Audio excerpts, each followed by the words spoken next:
दुनिया के सबसे कम उम्र के आयरन मैन बने दक्ष खंते का आज हुआ सम्मान। खेल विभाग, मित्र परिवार और प्रेस क्लब नागपुर की ओर से प्रतिष्ठित 20वां world full distance iron man हाल ही में दक्ष खंते के सम्मान में पश्चिमी ऑस्ट्रेलिया के बासल्टन में आयोजित किया गया था, जो 18 साल की उम्र में दुनिया के सबसे कम उम्र के आयरन मैन बने। यह कार्यक्रम press club of Nagpur civil lines में आयोजित किया गया। आइए देखते हैं ये खास खबर। इथे स्विमिंग पण करायची आहे, इथे सायकलिंग पण करायची आहे, within limit within period.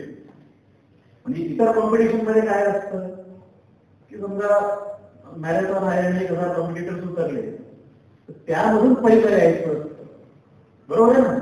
Generally टाइमचं हे नसतं फारसं. इथे सगळं टाइम लिमिट दिलेलं आहे ना. या सर्व गोष्टी करायच्या आहेत. मला वाटतं आयर्नमॅन हा जो कन्सेप्ट आहे भारतामध्ये मिलिंद सोमण यांनी सुरुवात केली होती असं माझ्या तरी दुसरी माहिती आहे. यानंतर मागच्या वर्षी कृष्णप्रकाश सर भेटले होते पुण्यामध्ये, त्यांनी आयर्नमॅन कम्प्लीट केलेलं आहे आणि नागपूर अनेक जण आहेत आता.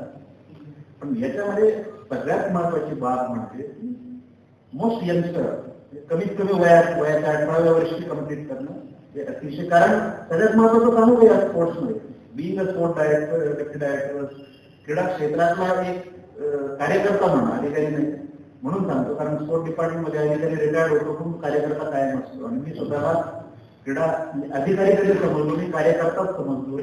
या क्षेत्रातला कार्यकर्ता म्हणून सांगू इच्छितो की आयर्नमॅन हे करण्याची विचार 14, 15, 16व्या वर्षी येणं हीच मोठी अचिव्हमेंट आहे.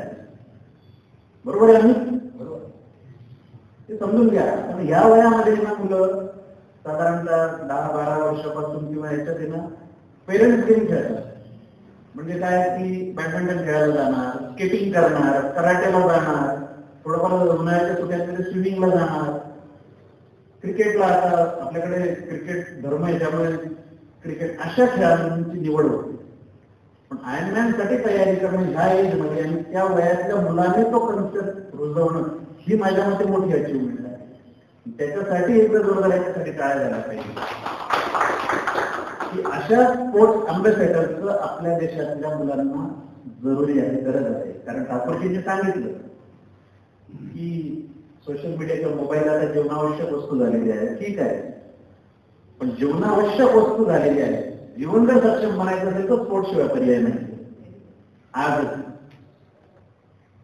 त्यामुळे निश्चितच दक्ष सारख्या स्पोर्ट्स अँबॅसेडरमुळे खेळाला निश्चित चांगले दिवस येणार आहेत.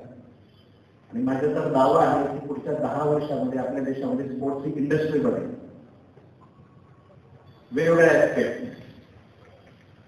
बरोबर ना ठाकूरजी? स्पोर्ट्स इंडस्ट्री बनली जा रही है आपल्या 10 सालामध्ये. 2036च्या ऑलिम्पिकची मागणी देखील मोठ्या ताकदीने माननीय प्रधानमंत्री महोदय, इंडियन ऑलिम्पिक कमिटी हे करत आहे. त्यामुळे मला वाटतं की 2036चं ऑलिम्पिक हे भारतामध्ये होऊ शकेल. आपण सगळे त्यासाठी प्रार्थना करूया की आपल्या आदरणीय प्रधानमंत्री महोदयांच्या आणि स्पोर्ट्स फॅटर्निटीच्या प्रयत्नांना यश येईल आणि त्यावेळी भारतामध्ये खऱ्या अर्थानं ती इंडस्ट्री झालेली असेल असं मला निश्चित वाटतं. जो 60 एकरचा परिसर आहे त्या 60 एकरच्या परिसरामध्ये 700 कोटी रुपये मंजूर झालेले आहेत. राज्य क्रीडा संकुलाचा दर्जा त्याला मिळालेला आहे आणि त्याचं काम देखील सुरू झालेलं आहे. 700 कोटी राज्य क्रीडा संकुल महाराष्ट्रात कुठेही आजपर्यंत बालेवाडी पुण्याचं सोडलं तर मिळालेलं नाही, ते नागपूरला मिळाले. अर्थात याचं संपूर्ण श्रेय माननीय मुख्यमंत्री देवेंद्रजी फडणवीस साहेब, जे मागच्या वेळी उपमुख्यमंत्री आणि पालकमंत्री होते आणि पालकमंत्री या नात्याने विभागीय क्रीडा संकुल समितीचे अध्यक्ष देखील होते. प्रत्येकाने मांडलेल्या प्रत्येक बाबीला त्यांनी जशीच्या तशी मंजुरी दिली.